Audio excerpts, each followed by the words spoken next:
उठो जागो और तब तक नहीं रुको जब तक लक्ष्य प्राप्त न हो जाए।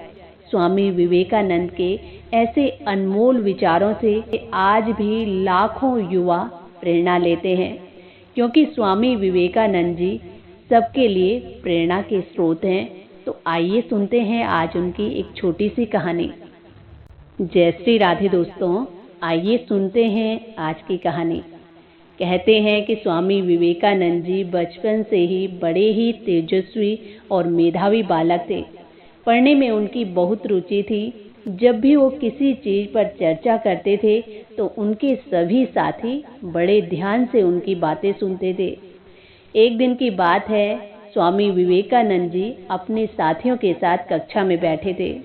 अचानक किसी बात पर उनकी चर्चा शुरू हो जाती है और सभी बच्चे बड़े ध्यान से उनकी बातें सुनने लगे।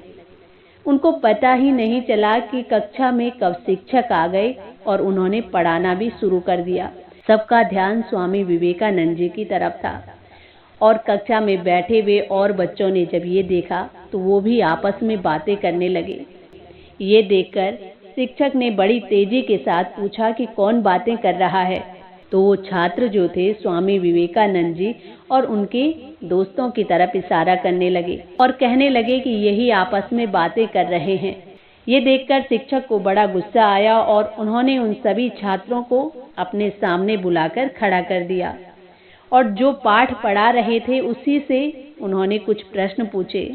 स्वामी विवेकानंद जी ने प्रत्येक प्रश्न का जवाब दे दिया और इससे अब शिक्षक को पता चल गया कि स्वामी विवेकानंद जी का पूरा ध्यान पढ़ाई में था। और अन्य साथियों को पूछा तो उन्होंने किसी ने जवाब नहीं दिया। तो उनको पता चल गया कि ये आपस में बातें कर रहे थे, इनका पढ़ाई में ध्यान नहीं था। तो अब शिक्षक ने उन सभी छात्रों को सजा देने की बात की और कहा कि जब तक कक्षा चलेगी तुम सब खड़े रहोगे। और ये सुनकर स्वामी विवेकानंद जी भी अपने सभी साथियों के साथ खड़े हो गए। जब शिक्षक ने देखा तो वो कहने लगे कि नरेंद्र तुम बैठ जाओ, सजा तुम्हें नहीं मिली है। तो अब स्वामी विवेकानंद जी बड़ी विनम्रता के ये सुनकर स्वामी विवेकानंद जी बड़ी विनम्रता के साथ खुद के लिए भी सजा के लिए आग्रह करते हैं और कहने लगे कि मैं ही अपने इन दोस्तों के साथ बातें कर रहा था जिसके कारण इनका पढ़ाई में ध्यान नहीं लगा। और उनके ये सच बोलने की हिम्मत को देखकर शिक्षक को बड़ी प्रसन्नता हुई और कक्षा में बैठे हुए सभी बच्चे उनसे प्रभावित हुए बिना नहीं रह सके। स्वामी विवेकानंद जी ने बहुत सुंदर कहा कि कभी मत सोचिए कि आत्मा के लिए कुछ भी असंभव है। ऐसा सोचना सबसे बड़ा विधर्म है। अगर कोई पाप है तो ये कहना है कि तुम निर्बल हो या अन्य निर्बल हैं। कभी किसी को भी निर्बल नहीं समझना चाहिए। तो दोस्तों, ये थी आज की कहानी।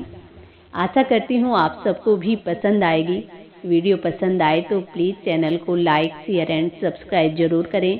इसी के साथ जय श्री राधे, जय श्री कृष्णा।